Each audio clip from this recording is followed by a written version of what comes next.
Halo guys, kembali lagi di sini dengan Pirzal, Virtual Rizal. Kali ini kita akan mereview salah satu proyektor Kerehore seharga 300 ribuan. Hah? Serius 300 ribuan? Ya, ini dia YG300. Ini tuh salah satu proyektor yang harganya ramah di kantong ya, tapi dia tuh punya fitur yang cukup lengkap ya. Just info, proyektor yang punya kualitas standar itu harganya sekitar 800 ribu sampai 2 jutaan. Sedangkan ini tuh harganya jauh di bawah standar tersebut ya. Jadi jangan ngarep banyak.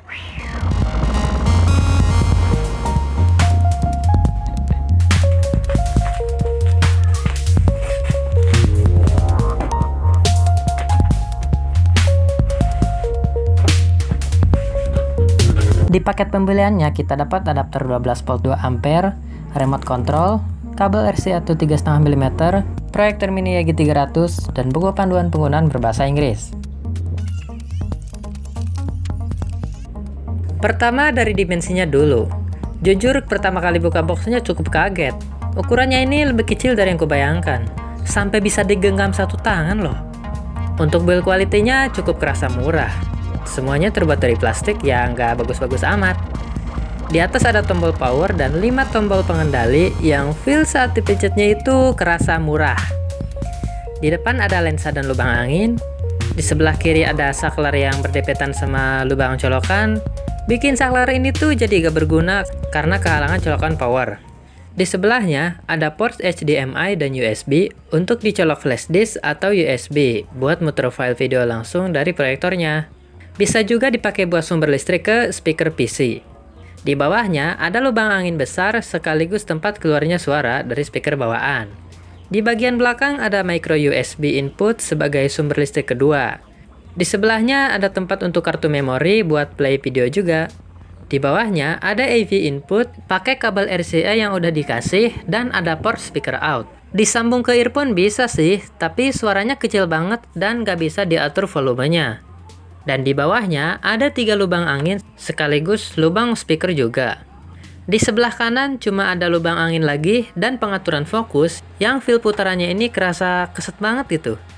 Dan di bawah ada 4 pad karet dan 1 lubang mounting buat dipasang ke tripod. Spesifikasinya bisa kamu baca sendiri, nanti kita buktikan di pengetesan. Jadi singkatnya, proyektor ini tuh harus dicolok ke listrik guys. Bisa pakai adapter bawaan yang dikasih, yang dayanya itu 24 watt. Atau bisa juga lewat USB pakai charger HP, yang dayanya harus 10 watt sampai 24 watt.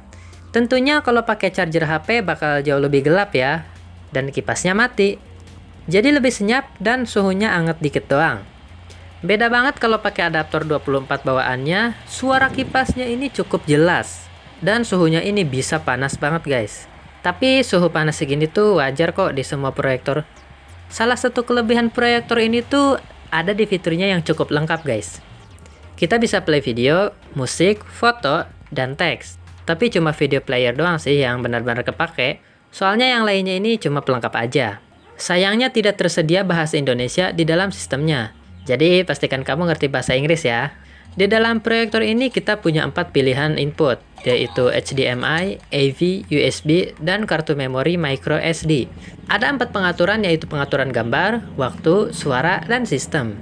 Di pengaturan gambar kita bisa atur mode gambar ada 4 mode, yaitu medium, vivid, soft, dan user. Yang paling bagus itu sih mode user guys, soalnya kita bisa atur kecerahan, kontras, saturasi warna, ketajaman, dan tint. Di bawahnya ada pilihan suhu warna, lalu ada pengaturan aspek rasio yang sayangnya cuma ada 2 pilihan, yaitu 4:3 dan 16:9. Yang kalau milih 16:9 itu gambarnya jadi stretch gitu guys, kayak ditarik panjang gitu. Jadi nggak bisa di crop guys, dan ini adalah salah satu kekurangan yang cukup fatal ya. Mengingat aspek rasio proyektor ini tuh masih jadul, yaitu 4:3. Di bawahnya ada pengurang noise yang nggak tahu ini berfungsi atau enggak. Terus ada pengaturan waktu yang nggak pernah dipakai. Lalu ada pengaturan suara yaitu preset equalizer yang nggak kepake juga, soalnya tiap di preset hampir sama aja. Ada pengatur keseimbangan kiri kanan, auto volume yang fungsinya juga nggak tahu buat apa. Lalu ada mode surround yang lumayan bisa ningkatin efek 3D saat pakai sound system yang stereo. Tapi mode suaranya ini bisa bikin suara speaker internal bawaan jadi hilang. Jadi kalau lagi pakai speaker bawaannya, pastikan matiin surround sound-nya. Terakhir ada pengaturan sistem. Bisa ganti bahasa, reset pengaturan, rotasi dan pencerminan, durasi OSD yang gak tahu buat apaan, dan bisa update software via USB. Untuk format video bisa play sampai 1080p. Tapi entah kenapa ada sebagian format MP4 yang gak bisa di play di proyektor ini. Dan yang pasti gak bisa play format WebM. Untuk video playernya lancar dan ada banyak tombol-tombol yang bisa kalian atur pakai remote. Tapi sayangnya nggak bisa zoom video. Untuk foto bisa zoom dan search tapi nggak di render guys. Alhasil gambar yang ditampilkan itu burik banget, apalagi saat di zoom. Fitur penampil fotonya ini benar-benar gak kepake. Apalagi musik sama teks yang seperti sudah aku bilang tadi cuma pelengkap aja biar rame. Sekarang kita ke kualitas gambarnya. Satu kata untuk proyektor ini yaitu mengkotak. Ya, gambar yang dihasilkan oleh proyektor ini gak oke. Resolusinya aja cuma 320 x 240 pixel. Resolusi segitu tuh biasanya ada di HP jadul yang ukuran layarnya 2-3 inci. Lah, ini diperbesar sampai 60 inci. Gimana gak burik anjir? Akibat resolusi yang rendah tersebut menyebabkan proyektor ini gak bisa menampilkan tulisan kecil. Bahkan nonton film aja subtitlenya berasa pakai font Minecraft. Nonton pakai proyektor ini di ruangan yang gelap total tuh bikin sakit mata guys. Serius. Ini dikarenakan kecerahannya cuma 600 lumens. Yang mana mata kita dipaksa untuk lebih sensitif supaya bisa lihat gambar dari proyektor ini dengan jelas. Ukuran layar bisa diproyeksikan dari 24 inci sampai 60 inci dengan jarak 0,8 meter sampai 2 meter. Untuk fokusnya sendiri gak rapi-rapi amat. Pinggiran layarnya itu masih ada sedikit distorsi. Dan ada efek lingkar-lingkar pixel gitu, gak tahu apa penyebabnya. Kalau nampilin gambar terang sih oke. Tapi kalau nampilin gambar yang gelap dan ada objek yang terang gitu, bakal kelihatan ada bayangan cahaya yang memanjang ke tengah gitu. Itu tuh gak bagus. Kontras rasionya juga cuma 800:1. Dan itu juga gak bagus-bagus amat. Tapi gak jelek-jelek amat juga sih. Agak lumayan lah. Satu-satunya yang bagus dari proyektor ini tuh ada di warnanya. Jujur aja guys, warna dari proyektor ini tuh bagus. Dengan catatan, mode gambar harus pakai mode user dan udah diatur seperti ini. Jadi warnanya tuh cukup akurat loh. Ya, walau gak gonjreng-gonjreng amat, tapi dia nggak kusem. Untuk speaker bawaannya ini nggak bagus. Suara vokal sember dan nggak ada bassnya sama sekali. Masih bagusan speaker HP anjir. Nah, sekarang kita akan mencoba menonton film pakai proyektor kere ini. Sampel menggunakan film buatanku sendiri biar gak kena copyright. Yang mau nonton fullnya ada di deskripsi. Ukuran layar sekitar 30-40 inci. Dan nanti dikasih lihat juga yang ukuran 60 inci. Mode gambar pakai mode user dengan pengaturan kira-kira seperti ini. Kita akan bandingkan gambar di kondisi gelap dan terang. Kita akan bandingkan juga pakai speaker bawaan dari proyektornya, speaker Bluetooth MIPA 10 Plus, dan sound system ini yang aku rakit sendiri. Pakai earphone-mu dan mari kita menonton film bersamaku.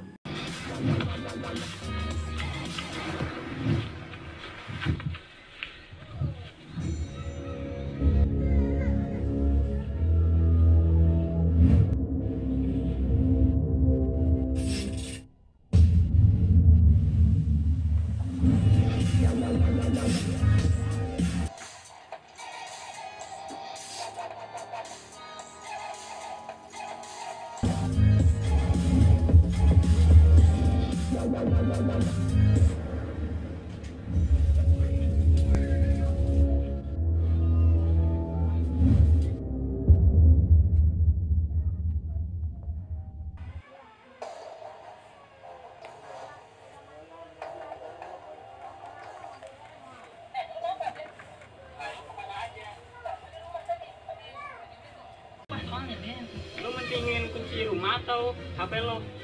Ya, dua-duanya.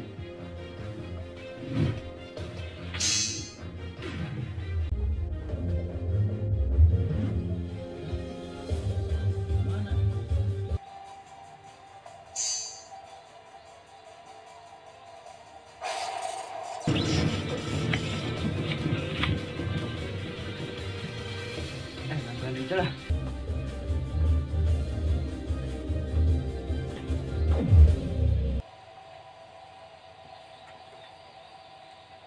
Lu ya. HP lo ya? Mana HP gue? Balikan HP gue. Ya, karena HP lo udah dibakar. Hah? Bakar? Tanyain aja sama dia. Hah? Yang bener lo?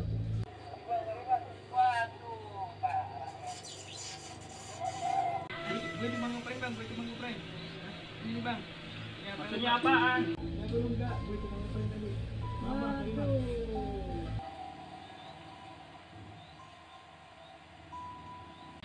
Datang HP-nya. Coba lihat, takut salah. Mana orangnya? Iya mana orangnya? Jal, mana Jal?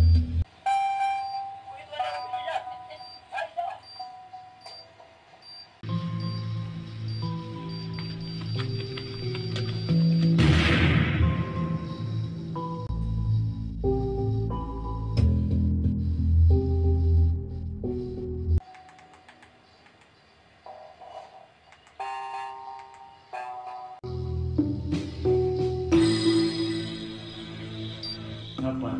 Bagaimana dengan rencana kita? Iya bos. Mungkin dia dengan lancar.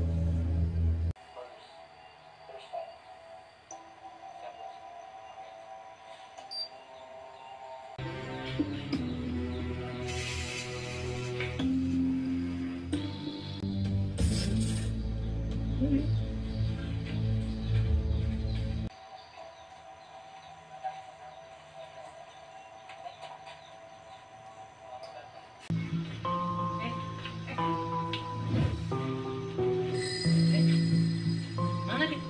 Datang tadi hilang. Gak ada kan?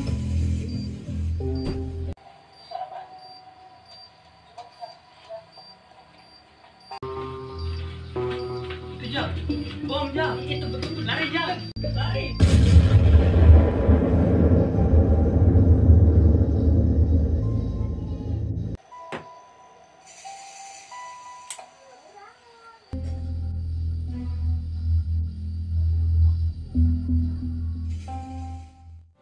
Oke, kira-kira sudah 3 minggu aku pakai proyektor ini, dan bisa aku simpulkan kalau proyektor ini tuh khusus untuk pemakaian kasual aja guys. Bukan untuk menonton film layar lebar. Dipakai nonton video APP kayak GoPro gitu asik juga loh. Tapi kalau dipakai nonton film layar lebar, waduh, ambiar banget, detailnya gak ada anjir. Ditambah layar yang terbuang itu 2/3-nya loh. Ya mau gimana lagi, aspek rasionya aja 4:3. Sedangkan film layar lebar itu 21:9. Dipakai nonton anime sama kartun juga oke. Warnanya enak dilihat dan cukup gonjreng. Untuk suaranya aku nggak pakai speaker bawaan, soalnya nggak enak. Gue pakai speaker rakitanku aja soalnya jauh lebih menggelegar dan efek suronyo itu cukup ngepek loh di speaker rakitan. Kesimpulannya, proyektor ini tuh emang ditujukan untuk orang kere sepertiku ya, yang di rumah itu cuma ada HP doang. Buat yang udah punya TV 30 inci ke atas, jangan beli proyektor ini. Soalnya mata kalian gak bakal bisa nerima gambar dengan resolusi rendah dari proyektor ini guys. Jadi jangan beli. Tapi apa aku bisa merekomendasikan proyektor ini? Sayangnya tidak. Mending kalian ngumpulin duit dulu sampai 800.000 ya minimal. Buat beli yang jauh lebih bagus dari ini, ya mending kalian keluar duit lebih banyak kan daripada mata sakit. Oke, sekian dulu review kali ini. Jangan lupa subscribe. Firzal pamit. Salam Gadget Boy.